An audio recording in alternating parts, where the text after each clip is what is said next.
Let's continue with the meaning of numbers in Scripture and how they can enhance the original meaning. If the number 10 marks perfect divine order, and the number 12 marks perfect divine government, then the number 11 marks anything but divine order or divine government. The number 11 actually marks disorder, disorganization, and imperfection. The dukes of Edom, or chiefs of Esau, in Genesis 36, were 11 in number, and because of their hatred towards Jacob's descendants, they have caused bloodshed that continues to this day over the birthright.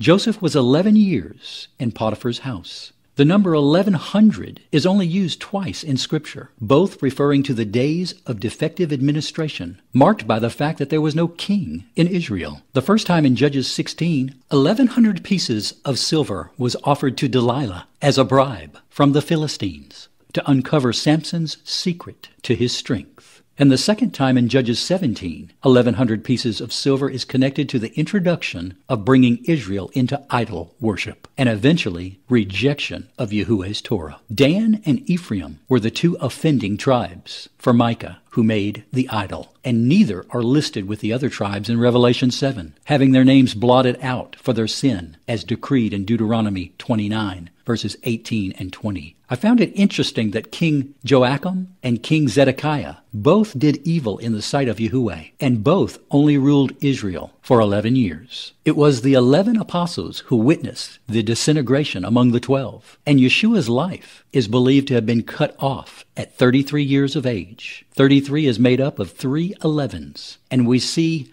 not yet all things put under him, as quoted in Hebrews 2:8. The saying, the 11th hour, which signifies the last possible moment to take action, comes from the parable Yeshua spoke of in Matthew 20, where laborers hired at the 11th hour of the 12-hour workday were paid the same as those hired earlier. It is interesting to note that World War I ended in 1918 when the armistice was declared on the 11th hour of the 11th day of the 11th month. Remember to look for the hidden meaning in the numbers.